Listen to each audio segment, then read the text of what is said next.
Honorable Charles Kuila Bakunda, bonjour. Bonjour, Monsieur Trésor Moutou. Vous êtes l'invité de notre session informative sur les antennes de la Centrale Radio et Télévision. Vous avez procédé à la clôture de la session parlementaire de mars de l'année 2023, la journée de ce 15 juin de l'année en cours. Quel est le grand résumé que vous pouvez faire à la population d'Elikassi de cette session parlementaire de mars?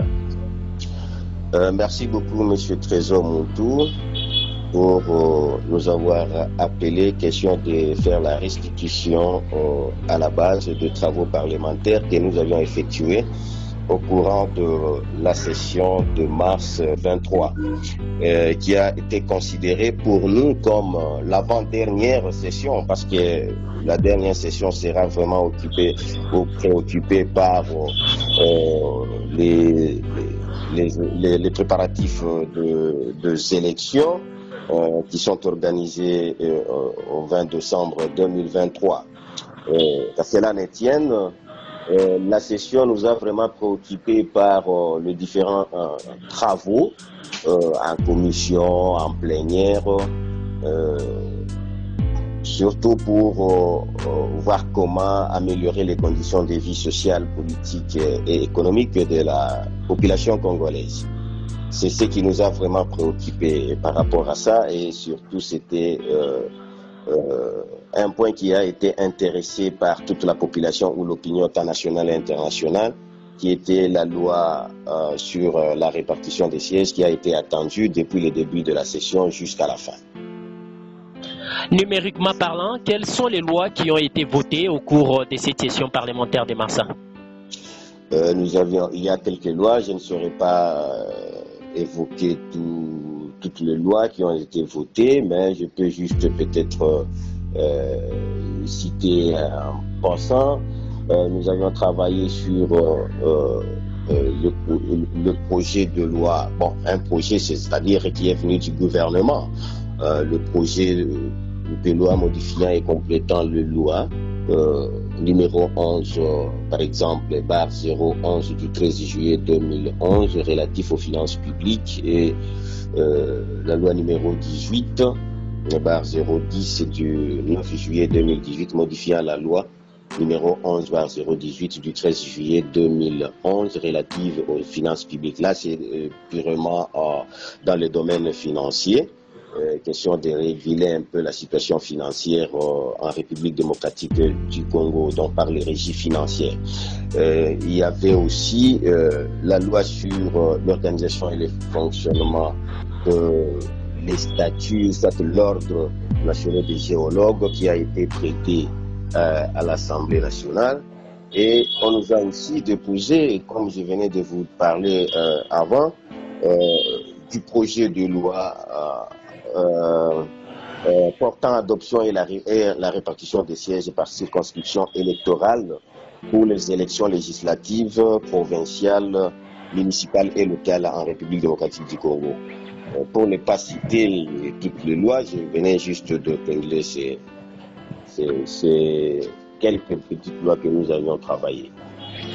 Parmi les lois qui étaient alignées ou les propositions de loi qui étaient alignées au calendrier des matières à traiter au cours de la session de mars, il y avait aussi la loi qui devait traiter sur la question de la congolité, ou soit le verrouillage de certains postes de responsabilité aux seuls Congolais des pères et des mères. Qu'est-ce qui a empêché le traitement d'une telle loi? Oui, je pense que, monsieur le journaliste, cette question a été évoquée même pour la session qui venait de passer, la session de septembre 2022, où cette proposition n'avait pas eu l'accès parce qu'elle violait, ou soit on a osé encore d'amener cette proposition de loi. Ce n'est pas une mauvaise chose, c'est dans l'exercice parlementaire de chaque député qui est libre d'initier une proposition de loi.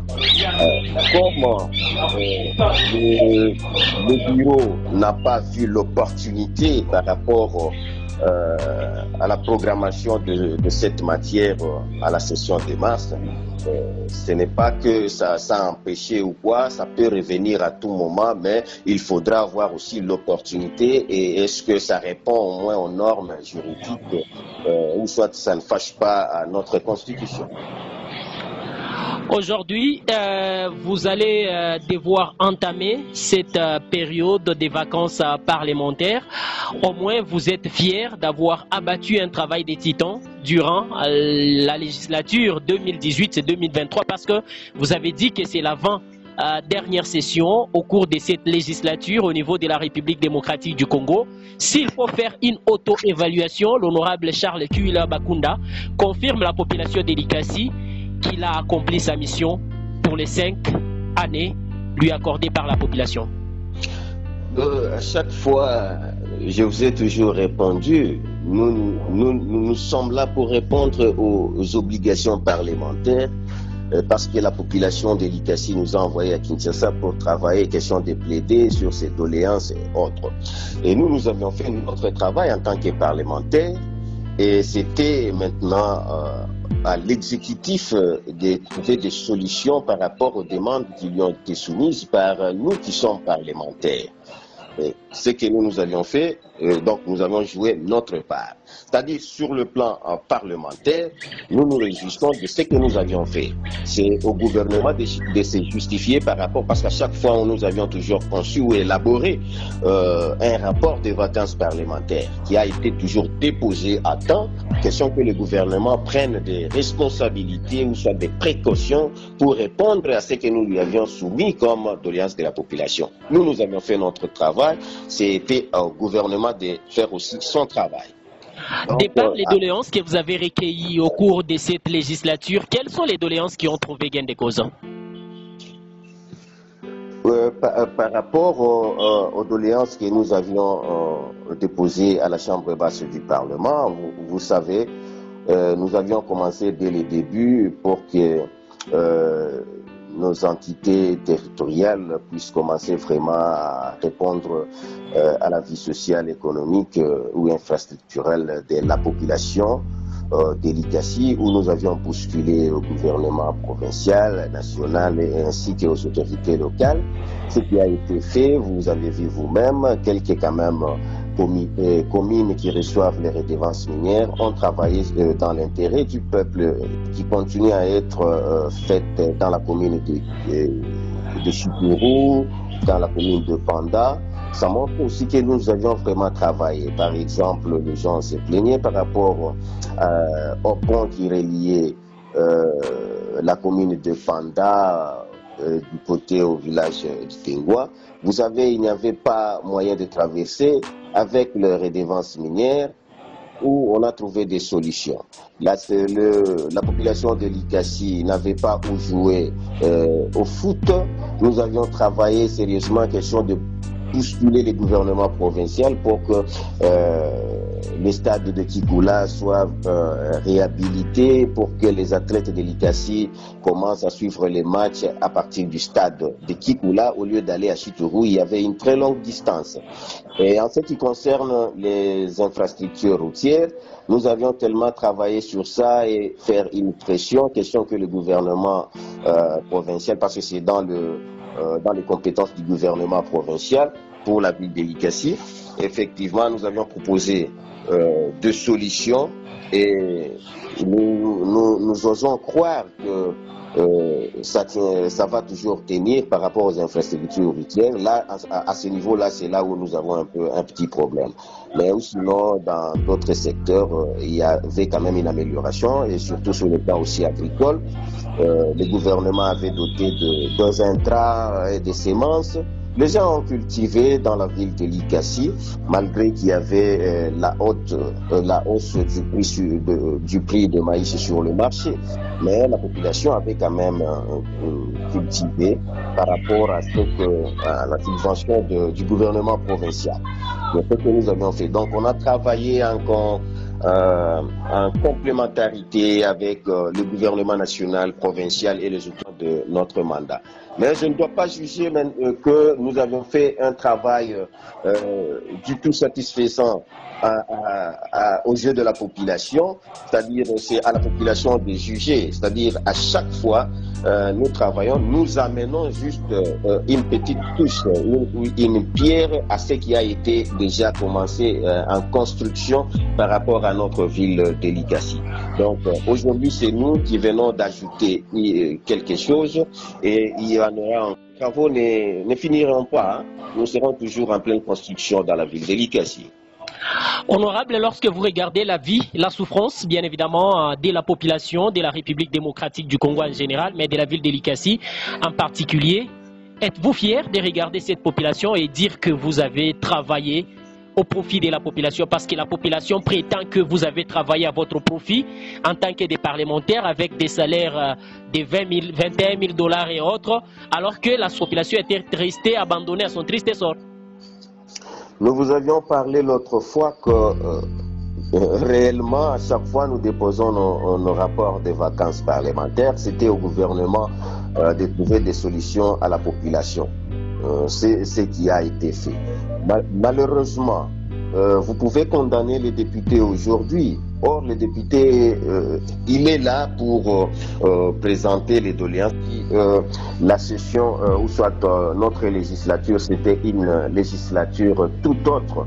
Je pense qu'il n'a jamais existé en République démocratique du Congo, où vous aviez connu vous-même un désordre qui s'est opéré à la Chambre basse, ou soit dans du Parlement, où il y avait une transhumance, ou soit un basculement de la majorité au cours du mandat, qui a bouleversé presque tout. Donc, c'est-à-dire nous nous sommes retrouvés dans une situation où chacun devrait maintenant faire même un travail à la place même du gouvernement. Vous avez vu vous-même, même dans la ville de Likasi, question de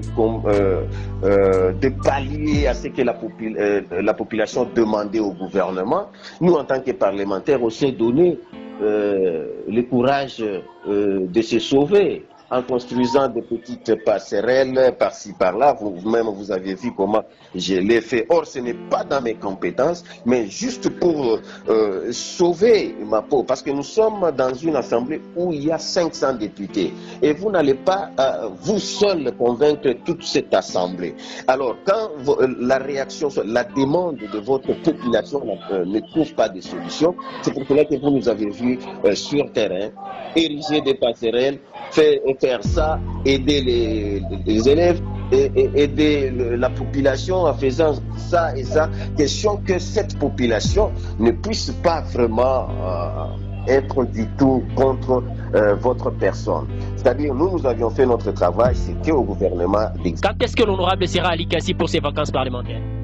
Monsieur le journaliste, chaque député est censé être dans sa circonscription électorale avant un mois, ou soit le dernier mois. Donc le 3 mois ici, c'est aux députés de choisir quand est-ce qu'il sera dans sa circonscription pour le 1 mois full qu'il pourra être ensemble avec sa population, travailler ensemble avec sa population et voir comment on pourra toutefois améliorer, se corriger et voir comment aussi fondre des conseils par-ci par-là, question que l'on puisse améliorer notre façon de travailler et question de faire voir aussi à la population ce qu'elle prétendent recevoir des honorables députés et c'est que le gouvernement est censé répondre à sa population. Donc nous allons choisir, soit c'est le début de ces vacances parlementaires, soit au milieu, ou soit le dernier mois. Vous nous verrez toujours, et j'ai toujours eu cette habitude d'être dans ma circonscription à chaque vacances parlementaires. Honorable Charles Kuila Bakunda, nous vous disons sincèrement merci. C'est moi qui vous remercie, Monsieur Trésor.